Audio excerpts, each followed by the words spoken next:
Hello, this is Essie, the rich woman. I know it's been a while since I made a video because I've been very busy. Um, I had a boutique. Well, today is Tuesday. I had a boutique on Saturday, and so I had been crocheting and getting ready for that. So I took off work Thursday, Friday, and Saturday because um, I have so much stuff, crochet items to sell that, I took off Thursday to put everything in my van, and then Friday we set up at the church. It's a church, but they have a gym connected to the church because there's a school right next door. I think it's like a Christian school. I think all ages, all grades. And so we set up on Friday, which took a lot out of me. And then Saturday was the event. So Saturday went cool. I usually be extremely tired once it's over, but I wasn't this Saturday because I was like, I'm just going to throw these things in the container when it's over with, and I will sort it out later. And that's what I did. And so it was so much better. So Sunday, I took the stuff back to the storage unit and sorted it out, and then I worked Sunday night. But this event usually take a lot out of me, but that's why I don't like doing events where it's outside and it's the same day. I be so exhausted when I do an outside event because I have to take the stuff, set it up, have the event. You're gonna be standing on your feet, and then pack the stuff up and leave, and I'd be extremely tired. So that's why I don't do same event things. And the reason why I do it at that church because they have everybody to do it the day before set up, and they lock the gym, and then the next day is the event. But I prefer selling online because it's a lot easier that way. But I closed my Etsy shop for over a year, so it haven't started taking off again. So I know I have to start, doing some things to better the shop. I know what I need to do. It's just not finding the time to do it. So it's like, I don't know, it's like weird. The time, I feel like, is flying away or something. I know you guys feel it. It's like the time is moving way faster than it usually do. And it's like you can't hardly find time to do the things that you need to do. I know I can't. So I'm crocheting in between rides. I'm crocheting when I get to a person location waiting for them to come out. I'm crocheting. And then I'm crocheting when I get off of work. Late at night, I'm sitting there crocheting and falling asleep. And it's even hard time trying to find time to read the Bible. I do pray when I get up. And because I would take like an hour and I would pray and I would recite my scriptures and read the Bible. But I felt like it was taking up too much time because I wake up late anyway. I'm not an early bird. And then it's taking me so much time to actually get out there and start working because I got to eat, I got to use the restroom, I got to make sure my van is clean. It's just so much I have to do before I actually start getting out there to do Uber. And so I found the way that works for me. So when I wake up, I pray, and then when I get out there and start doing Uber, in between rides, I say the scripture. I recite the scriptures. So it could take me 10 minutes to get to somebody, and I'll be done recited all the scriptures that I know by heart in those 10 minutes or less. And then when it comes to reading the Bible, I don't read the Bible every day, but I read it as often as I can. And then some days, some nights on my night off, I can read the Bible for over an hour. So that's how I've been doing it. It's been working out better that way. So I found a way that works for me. But I've been looking at a lot of videos. They're really TikTok videos, but you know how people, they put them on YouTube, because I don't even be on TikTok like that. But they put them on YouTube about how people are struggling, like really, really struggling, and a lot of people are going homeless because of how high the rent is. Now, I saw a video where Canada is way worse off than America, like way worse off. I saw a video where they said in Canada, these people were renting out their basement, and it was like, it was a lot of people in that basement. Okay, there was a bed, and there was a curtain, and there was a bed, and there was a curtain and a bed. It was a lot of people in that basement, and so they've been doing that all over Canada. It's crazy in Canada, I heard. I was just watching this video with this man. He lives in New York, expensive part of New York, because you know New York is the most expensive. I don't know if it's New York. Well, they said New York is the most expensive in the United States, but I know Hawaii is expensive. Because I went there, and everybody that lives in Hawaii says it's extremely expensive. So I don't know if they're not counting Hawaii when they say New York is the most expensive state in the United States. I don't know if they even counting Hawaii, but Hawaii is extremely expensive.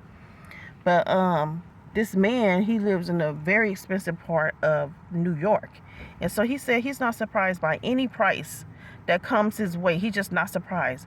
But he said he went back home to Canada, a suburbs of Canada, and he said he could not believe how expensive it was. It blew his mind. Canada is bad. So I don't know what's going on there. But you know what I think? I think it's extreme capitalism. Now, we were already living in a capitalism country, but this is extreme capitalism. It just makes me think of when Biden said, you will be, you will have nothing and you will be happy. That's what he said. You will have nothing and you will be happy. I just don't understand. Anyway, I ain't gonna get into politics, but yeah, that's what he said. So every time, like when I see what's going on today and how many people are going homeless, they just stressed out and crying and worrying, and a lot of people saying they can't afford food, and I just think of that comment that he said. They know things, because Anyway, so I had picked up these 3 women yesterday. I was doing Uber, and I picked up these 3 women, and I have signs on the back of my seat just letting people know. Uber still tips, right? They don't do it all the time, of course. They do it, I guess, whenever they want to or whenever they feel a need to. There has been like a few Saturdays or Fridays where I have went and worked all day and hardly no tips. And I know that's when Uber is really stealing tips. Because I've been working for Uber for over 4 years. And the whole total 4 years, they've been stealing tips on and off, right? But they've been doing it in a slick way. But it's been like a consistent. And so just recently, I felt like they have kind of stopped, but they do it like they might do it on a Friday. So you may not hardly get no tips on a Friday, maybe from 2 or 3 people, and it's like $1 or $2. That's it. Or they may do it on a Saturday. So one Saturday I did 20 trips, and 3 trips. 1 trip I got $1, and 2 trips I got $2. So then I know for sure 100% that Uber is stealing my tips, because on a Saturday it don't go like that. I've been working for them over 4 years, so I know how tipping goes, and it don't go like that. So in the 3 people that tipped were the very first 3. So you telling, and then one man gave me cash. So you telling me 16 trips straight did not leave a tip. It don't go that way. So then I know for sure that Uber is stealing my tips. This is the day they did it. But so I feel like they're not doing it consistently like they used to, like on an everyday basis, but they do it like in a whole day. My throat is getting hurting, getting hoarse.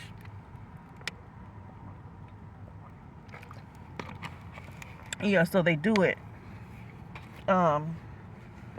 Lately they've been doing it like a whole day. They'll take a whole day's worth of tip.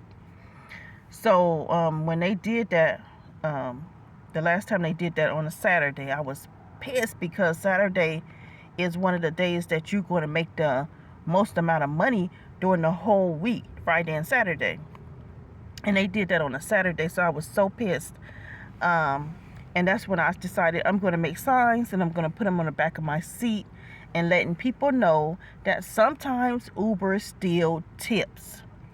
It's true. They've been doing it for years. So, and I had picked up these 3 women, and so when they saw the signs, they're like, "Uber steal your tips?" I'm like, "Yeah, they steal my tips. Sometimes they do." And so they was like, "Oh, I don't have cash. We don't have cash." But I also put on the back of my seats my Venmo information, my Cash App information, and that I take credit cards too. Credit cards and debit cards, I take that too. So and so they were saying, "So Uber still tips?" I said, "Yeah, Uber and DoorDash."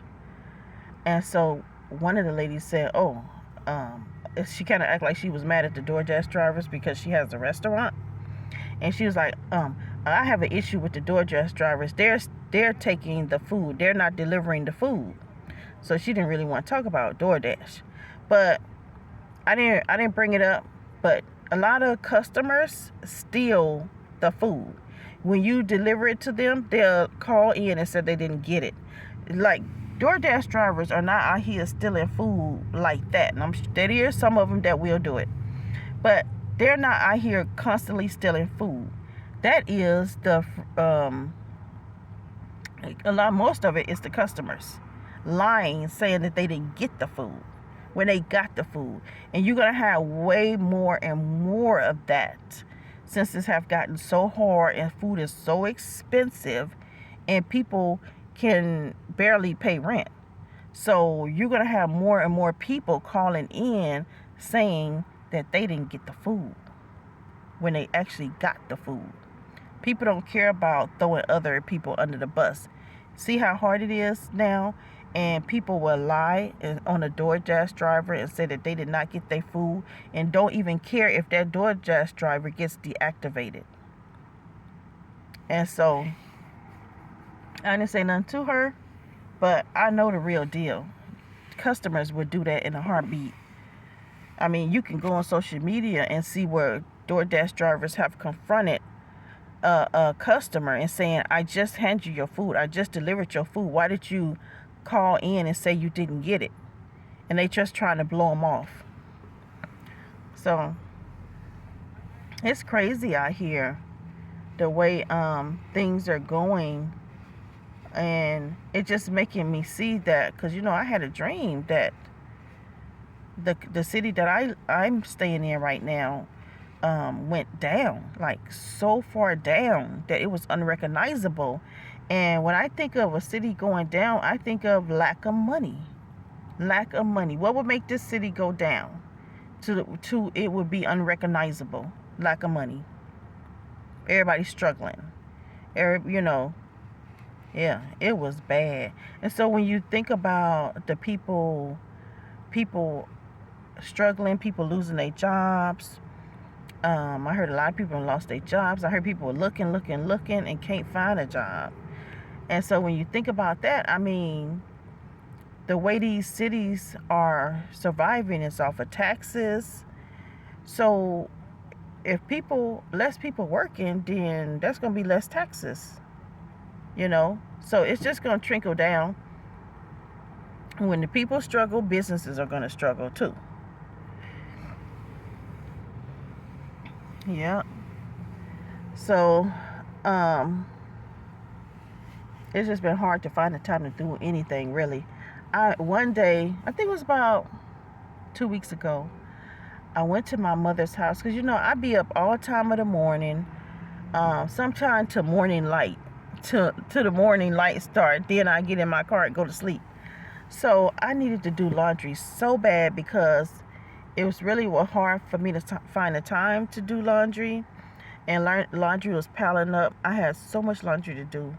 I mean everything, because when I go to the laundromat, I do it in phases because I don't have the strength and the energy to be doing everything at once. And then it costs a lot of money because where I go, it's not that cheap to do the laundry, but it's a small laundromat and it's more convenient. I don't have to do a whole lot of walking because where I live is very limited amount of laundromats. So the city I live in, there's only one place, and it's a like a trailer park. It's a trailer park, and that trailer park has a laundromat in there with 6 washers and 6 dryers, and they open it to the public. So that's the city I live in. That's all they have is that. This city needs a laundromat so bad. And then the next city I live in, the next city, they have 2 laundromats, and they have a big one, and the big one is in a shopping center with a Target and other stores. So that's the one where it gets so busy up in there, and you have to park far off and then walk all the way to the laundromat. The prices are very reasonable, but the effort it takes you to get in there, get out of there, all the walking and stuff, because you can't park up close unless you go right when they open. You can park up close if you go right when they open, which is like, I think, like 6 in the morning. But other than that, you're going to be walking and walking to get to your car, to get your clothes, get a basket, get your clothes. So I don't be wanting to do all that. So then there's another smaller laundromat where it's way more convenient, and it's not a lot of people go there, but the prices are higher. So I had blankets, comforters, sheets, all my clothes, not all my clothes, but my clothes. I had my spring and summer clothes to wash because I just switched them out, put them in a garbage bag, and put them in my storage unit. And then I got out my fall and winter clothes, mostly pants and stuff. I put that in my car. So those were in the bag in my storage unit, my spring and summer clothes. And then I needed to wash my fall and winter clothes too. And I had to wash all my towels and some coats and sweaters and stuff. It was so much stuff.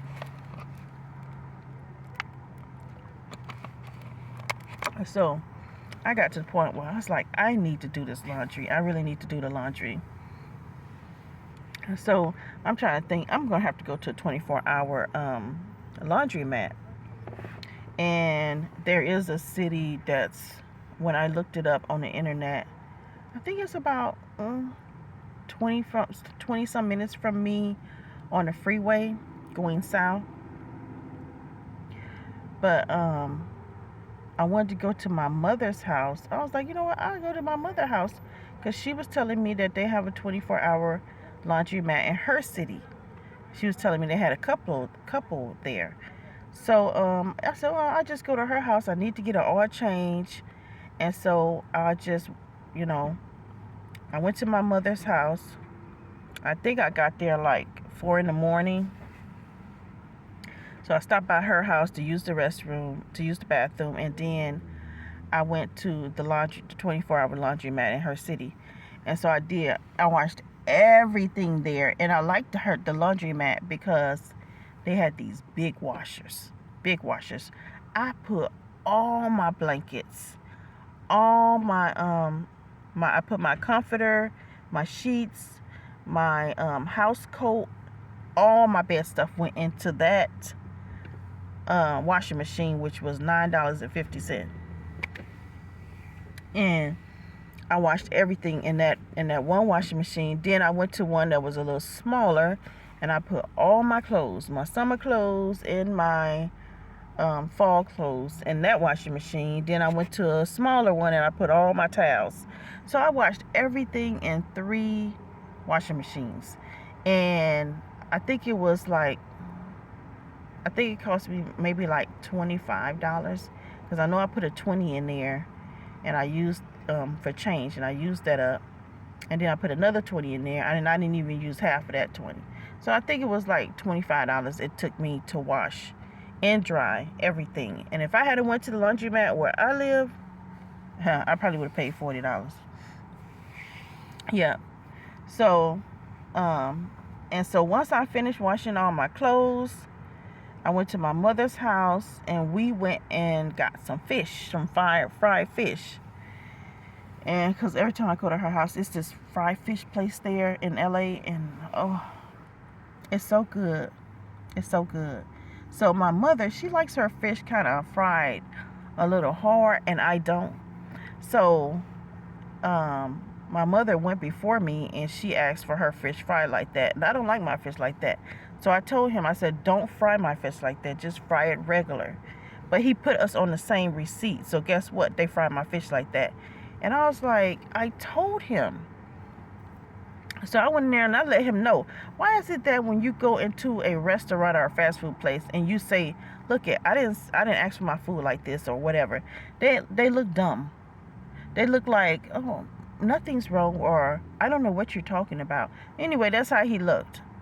And I'm like, I clearly told you I did not want my fish fried hard like this.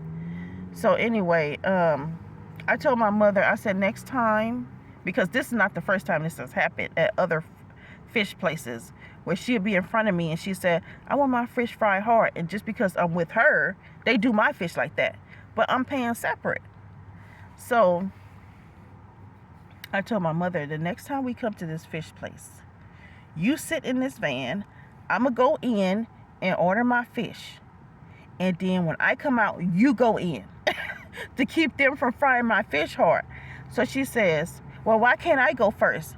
I said, no, you go behind me, because if you go in front of me, they might do my fish like that. You go behind me. So she was like, okay, we're going to do it like that next time. I'm like, this is crazy. That was like $30 worth of fish. Now, what if I say, I don't want this? Like, that's a waste of $30. They're not going to want to, they're going to be mad. But they did it. So after we finished eating, I think we got there like 10:45 in the morning, because they open at 10:30. So we sat in the van and we eat our fish in the van. And so after we finished eating, I had made an appointment for Orange County to get my van serviced, which I had missed one service. So we drove back to her house, and we was just there for a little bit. I was like, okay, let's go, because I want to leave an hour before, to make it there on time. And so we left, 45 minutes, because I think it takes like a little over 30 minutes to get there.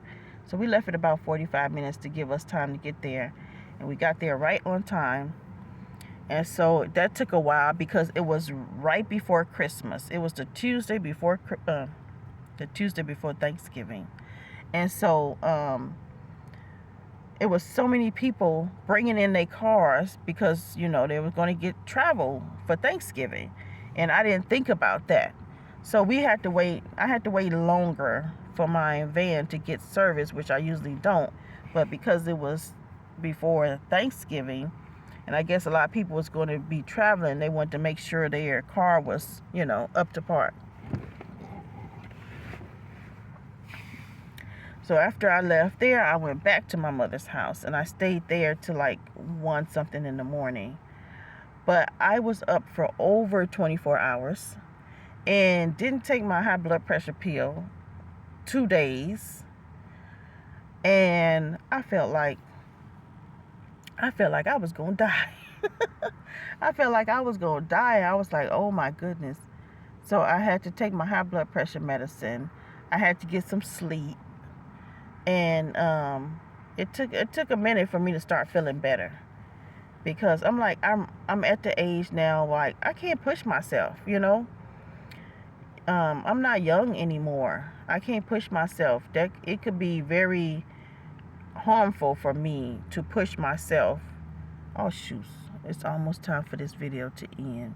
Anyway, today I need to go to the library to type out some signs for print out some signs for the back of my seat, because it's handwritten. So hopefully I get around to doing that today. The library closed at 6 and it's like 2 something now. So I will talk to you guys in another video. I hope everybody's doing good. Talk to y'all later. Bye.